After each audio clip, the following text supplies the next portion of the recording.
ಕೊಟ್ಟಿಯೂರು ಅನ್ನೋ ದೇವಸ್ಥಾನ ಫೇಮಸ್ ಆಗಿದ್ದೇ ನಟ ದರ್ಶನ್ನಿಂದ. ಎಲ್ಲೋ ಕೇರಳದ ಕಣ್ಣೂರು, ಮಂಗಳೂರು, ಕೊಡಗಿನ ಒಂದಿಷ್ಟು ಜನರಿಗೆ ಗೊತ್ತಿದ್ದ ಕೊಟ್ಟಿಯೂರಿನಲ್ಲೀಗ ಭಕ್ತರ ಸೈನ್ಯನೇ ಇದೆ. ದಿನಕ್ಕೆ 500-600 ಭಕ್ತರು ಬರ್ತಿದ್ದ ಊರಿನಲ್ಲೀಗ ದಿನಕ್ಕೆ ಸಾವಿರಾರು, ಲಕ್ಷ ಲಕ್ಷ ಮಂದಿ ಬರ್ತಿದ್ದಾರೆ. ಬಹುತೇಕ ಭಕ್ತರಿಗೆ ಕ್ಷೇತ್ರದ ಮಹಿಮೆ ಗೊತ್ತಿಲ್ಲ. ದರ್ಶನ್, ವಿಜಯಲಕ್ಷ್ಮಿ ದರ್ಶನ್, ಜಗ್ಗೇಶ್, ಪ್ರಗತಿ ಶೆಟ್ಟಿ ಇಂಥವರೆಲ್ಲ ಹೋಗೋ ಕ್ಷೇತ್ರ ಅಂತ ಹೋಗ್ತಿದ್ದಾರೆ.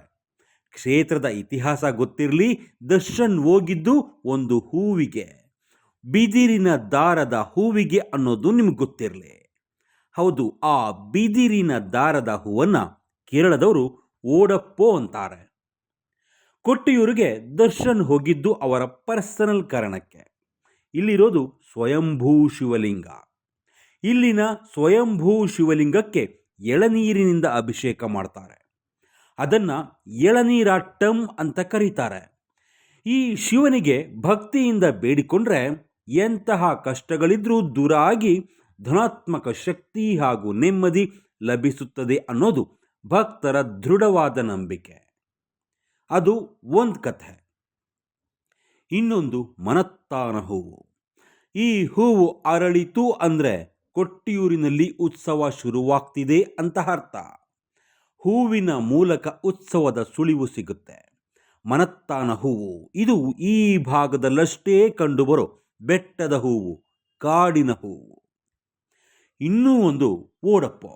ನಮ್ಮಲ್ಲಿ ವೀರಗಾಸೆ ಕುಣಿಯೋ ವೀರಭದ್ರರು, ಪುರವಂತರು ತಲೆಗೆ ಹಾಕ್ಕೊಳ್ಳೋ ವಿಗ್ ಮಾದರಿಯ ಬಿಳಿ ಮುಂಡಾಸು ನೋಡಿದ್ದಿರಲ್ಲ, ಅಂಥದ್ದೇ ಈ ಓಡಪ್ಪ.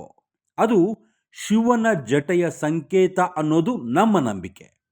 ಆದರೆ ದರ್ಶನ್ ಅವರಿಂದ ಫೇಮಸ್ ಆದ ಕೇರಳದ ಕೊಟ್ಟಿಯೂರಿನಲ್ಲಿ ಅದು ದಕ್ಷ ಬ್ರಹ್ಮನ ಗಡ್ಡ ಅಂತೆ.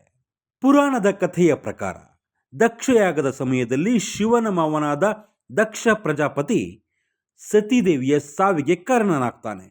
ಇದರಿಂದ ಕೋಪಗೊಂಡ ಶಿವ ತನ್ನ ಜಟೆಯಿಂದ ವೀರಭದ್ರನನ್ನು ಸೃಷ್ಟಿ ಮಾಡ್ತಾನೆ.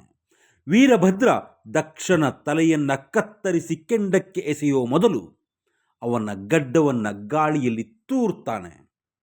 ಗಾಳಿಯಲ್ಲಿ ಹಾರಿದ ದಕ್ಷನ ಗಡ್ಡದ ಕೂದಲುಗಳು ಆ ಕಾಡಿನಾದ್ಯಂತ ಹರಡಿದವು ಅನ್ನೋದು ನಂಬಿಕೆ. ಇದರ ಸಂಕೇತವಾಗಿ ಇಂದಿಗೂ ಕೊಟ್ಟಿಯೂರು ಉತ್ಸವದ ಸಮಯದಲ್ಲಿ ಎಳೆಯ ಬಿದಿರನ್ನು ಜಜ್ಜಿ ಸಣ್ಣ ದಾರದ ಗೊಂಚಲು ರೆಡಿ ಮಾಡ್ತಾರೆ. ಕೊಟ್ಟಿಯೂರು ದರ್ಶನ ಮುಗಿಸಿ ಬರುವ ಪ್ರತಿಯೊಬ್ಬ ಭಕ್ತನು ಈ ಬಿದಿರಿನ ನಾರಿನ ಪವಿತ್ರ ದಾರವನ್ನು ಅಂದರೆ ಓಡಪ್ಪೋ ಮಾಲೆಯನ್ನು ಮನೆಗೆ ತೆಗೆದುಕೊಂಡು ಹೋಗ್ತಾನೆ. ಈ ಹೂವಿನ ದಾರವನ್ನು ಮನೆಯ ದೇವರ ಕೋಣೆ, ಮುಖ್ಯ ದ್ವಾರ ಅಥವಾ ವಾಹನಗಳಿಗೆ ಕಟ್ಟಿದ್ರೆ ಕೆಟ್ಟ ದೃಷ್ಟಿ, ಕೆಟ್ಟ ಕಣ್ಣು, ನೆಗೆಟಿವ್ ಎನರ್ಜಿ ಹತ್ರ ಕೂಡ ಸುಳಿಯೋದಿಲ್ಲ ಅನ್ನೋದು ಭಕ್ತರ ನಂಬಿಕೆ. ಅಂದಹಾಗೆ ಒಂದ್ಸಲ ಇಂತಹ ದಾರ ತಗೊಂಡು ಹೋದವರು ಪ್ರತಿ ವರ್ಷ ಹೋಗಿ ತಗೋಬೇಕು. ಹಳೆಯ ದಾರ ಇರುತ್ತಲ್ಲ, ಅದನ್ನು ಬಾವಲಿ ನದಿಯಲ್ಲಿ ವಿಸರ್ಜನೆ ಮಾಡಬೇಕು. ಈ ಬಾವಲಿ ನದಿ ಸತಿಯ ಕಣ್ಣೀರಿನಿಂದ ಉದ್ಭವವಾದ ನದಿಯಂತೆ. ಈ ದೇವಸ್ಥಾನಕ್ಕೆ ಹೋಗೋರು ಬಾವಲಿ ನದಿಯಲ್ಲಿ ಬರಿಗಾಲಲ್ಲಿ ಹೋಗಬೇಕು. ಹಾಗೆ ಹೋಗುವಾಗ ಹೋದ ವರ್ಷದ ದಾರವನ್ನು ನದಿಯಲ್ಲಿ ವಿಸರ್ಜನೆ ಮಾಡಬೇಕು.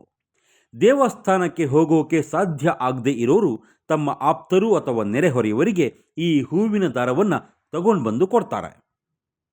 ಬಾವಲಿ ನದಿಯಲ್ಲಿರೋ ಸತೀದೇವಿಯ ಕಣ್ಣೀರಿನಲ್ಲಿ ಪಾಪಕರ್ಮಗಳು ನಿವಾರಣೆಯಾಗುತ್ತವೆ ಅನ್ನೋದು ನಂಬಿಕೆ.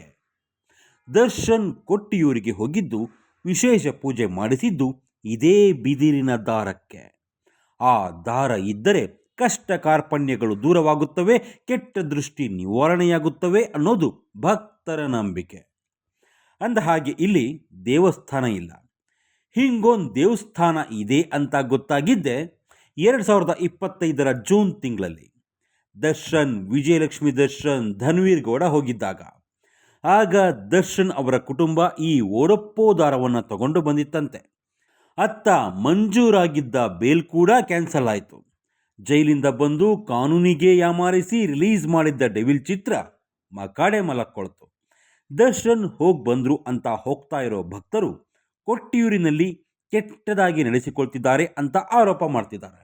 ಡಿಯರ್ ವೀಕ್ಷಕರೇ, ಕೊಟ್ಟಿಯೂರು ದೊಡ್ಡ ಊರಲ್ಲ, ಅದೇನು ತಿರುಪತಿ ಧರ್ಮಸ್ಥಳ ಅಲ್ಲ. ವರ್ಷದಲ್ಲಿ 28 ದಿನ ಮಾತ್ರ ಕೊಟ್ಟಿಯೂರು ದೇಗುಲ ಓಪನ್ ಇರುತ್ತೆ. ಕೊಟ್ಟಿಯೂರಿನಲ್ಲಿ ದೇವಸ್ಥಾನವೇ ಇಲ್ಲ ಅಂದರೆ ಇಲ್ಲ ಅಂತನೂ ಅಲ್ಲ. ಅಲ್ಲಿ 2 ಪಾರ್ಟ್ ಇದೆ. ಇಕ್ಕರೆ ಕೊಟ್ಟಿಯೂರು ಅಂತ ಒಂದು, ಅಕ್ಕರೆ ಕೊಟ್ಟಿಯೂರು ಅಂತ ಇನ್ನೊಂದು. ಇಕ್ಕರೆ ಕೊಟ್ಟಿಯೂರಿನಲ್ಲಿ ಒಂದು ದೇವಸ್ಥಾನ ಇದೆ, ಅದು ವರ್ಷ ಪೂರ್ತಿ ಓಪನ್ ಇರುತ್ತೆ. ಇನ್ನೊಂದು ಅಕ್ಕರೆ ಕೊಟ್ಟಿಯೂರು, ಅಲ್ಲಿ ದೇವಸ್ಥಾನಗಳಿಲ್ಲ. ಪ್ರತಿ ವರ್ಷ ಏಪ್ರಿಲ್, ಮೇ ಅಥವಾ ಜೂನ್ ತಿಂಗಳ ನಡುವೆ ನಡೆಯೋ ಕೊಟ್ಟಿಯೂರು ಉತ್ಸವದ ವೇಳೆ ಇಲ್ಲಿ ತಾತ್ಕಾಲಿಕವಾಗಿ ಗುಡಿಸಲು ಕಟ್ತಾರೆ. ಎಲ್ಲನೂ ಟೆಂಪರರಿ. ಉತ್ಸವ ಮುಗಿದ ಕೂಡಲೇ ಎಲ್ಲ ಕ್ಲೀನ್ ಆಗುತ್ತೆ. ಇಲ್ಲಿ ಆಗಿರೋದೇನೆಂದರೆ, ಭಕ್ತರು ಹೋಗಿದ್ದಾರಲ್ಲ, ಅವರೇನಲ್ಲಿ ಸಜ್ಜನಿಕೆಯಿಂದ ಸಭ್ಯತೆಯಿಂದ ನಡ್ಕೊಂಡಿಲ್ಲ. ಅಲ್ಲಿನ ನಿಯಮದ ಪ್ರಕಾರ ಬಾವಲಿ ನದಿಯಲ್ಲಿ ಸ್ನಾನ ಮಾಡೋ ಹಾಗಿಲ್ಲ. ಆದರೆ ಕರ್ನಾಟಕದಿಂದ ಹೋಗಿರೋ ಭಕ್ತರು ಸ್ನಾನನೂ ಮಾಡ್ತಾರೆ. ಶಾಂಪೂ ಸೋಪು ಹಾಕಿ ಮೈ ತೊಳ್ಕೊಂಡು ಹಾಕ್ಕೊಂಡಿದ್ದ ಚಡ್ಡಿ ಬನಿಯನುಗಳನ್ನು ನದಿಯಲ್ಲೇ ಹಾಕಿ ಬರ್ತಾರೆ. ಇದು ಕೊಟ್ಟಿಯೂರಿನ ಜನರ ಆಕ್ರೋಶಕ್ಕೆ ಕಾರಣ ಆಗಿರೋದು ನಿಜ. ಕೇಳಿದ್ರೆ ಜಗಳಕ್ಕೆ ಹೋಗ್ತಾರಂತೆ. ಇನ್ನೊಂದು ಬಾವಲಿ ನದಿ ಇದೆಯಲ್ಲ, ಅದು ಸತೀದೇವಿಯ ಕಣ್ಣೀರು ಅನ್ನೋದು ನಂಬಿಕೆ. ನದಿಯಲ್ಲಿ ಚಪ್ಪಲಿ ಶೂ ಹಾಕ್ಕೊಂಡು ಬರೋ ಹಾಗಿಲ್ಲ. ಆದರೆ ಕರ್ನಾಟಕದಿಂದ ಹೋಗೋ ಭಕ್ತರು ಉಲ್ಟಾ, ದೇವಸ್ಥಾನದ ಹತ್ರ ಬಿಚ್ಚಿಟ್ಟು ಹೋಗ್ತೀವಿ, ನದಿಲಿ ಹೋದರೆ ಏನು ತಪ್ಪು ಅಂತ ಜಗಳ ಮಾಡ್ತಿದ್ದಾರಂತೆ. ದರ್ಶನ್ ಹೋಗೋದಕ್ಕಿಂತ ಮುಂಚೆ, ಇಷ್ಟೊಂದು ಫೇಮಸ್ ಆಗೋದಕ್ಕಿಂತ ಮುಂಚೆ ನದಿನೂ ಕ್ಲೀನಾಗಿತ್ತು. ಆದರೆ ಕರ್ನಾಟಕದಿಂದ ಬಂದ ಭಕ್ತರು ಇಲ್ಲಿ ಚಿಪ್ಸು, ಖಾರ ಬೂಂದಿ, ಪೆಪ್ಸಿ, ಕೋಲಾ, ನೀರಿನ ಬಾಟ್ಲು ಎಲ್ಲ ತಂದು ಸುರಿದು ಹೋಗ್ತಿದ್ದಾರೆ. ಕ್ಲೀನ್ ಆಗಿದ್ದ ಏರಿಯಾ ಈಗ ಕಸದ ತೊಟ್ಟಿ ಆಗಿದೆ. ಕೇಳಿದರೆ ಜಗಳಕ್ಕೆ ಹೋಗ್ತಾರಂತೆ. ಆಶ್ಚರ್ಯ ಆಗಬಹುದು, ದರ್ಶನ್ ಯಾಕಾದರೂ ಬಂದು ಹೋದ್ದು ಅಂತ ಜನ ಶಾಪ ಹಾಕ್ತಿದ್ದಾರೆ. ದೇವಸ್ಥಾನ ಇಲ್ಲ, ಇರೋ ಟೆಂಪರರಿ ಸಿಸ್ಟಮ್ನಲ್ಲಿ ದಿನಕ್ಕೆ 500-600 ಜನ ಬರ್ತಾ ಇದ್ದ ಜಾಗದಲ್ಲಿ ಈ ವೀಕೆಂಡಲ್ಲಿ ಹೋದ ಭಕ್ತರ ಸಂಖ್ಯೆ ಎಷ್ಟು ಗೊತ್ತಾ? 2 ಲಕ್ಷಕ್ಕೂ ಜಾಸ್ತಿ. ಆಗಿರೋದಿಷ್ಟೇ. 10,000 ಜನ ಆದರೂ ಹೇಗೋ ಮ್ಯಾನೇಜ್ ಮಾಡಬಹುದು. ಆದರೆ ಲಕ್ಷ ಜನ ಬಂದರೆ ಏನು ಮಾಡೋದು ಅಂತಿದ್ದಾರೆ. ಇಲ್ಲಿಂದ ಹೋದ ಜನರಿಗೆ ರಿಯಾಲಿಟಿ ಅರ್ಥ ಆಗಿಲ್ಲ. ಜೊತೆಗೆ ಕೊಟ್ಟಿಯೂರು ಜನರ ಭಾವನೆ, ನಂಬಿಕೆ ಯಾವುದನ್ನು ಕೇರ್ ಮಾಡಲ್ಲ. ಅದನ್ನು ಕನ್ನಡಿಗರ ಮೇಲೆ ದೌರ್ಜನ್ಯ ಅಂತೆಲ್ಲ ಟೀಕೆ ಮಾಡೋದು ಬೇಡ. ಭಕ್ತರಾಗಿ ಹೋಗಿದ್ದೀರಿ, ಭಕ್ತರಂತೆ ವರ್ತನೆ ಮಾಡಿ. ನದಿಯಲ್ಲಿ ಕಸ ಹಾಕಬೇಡಿ.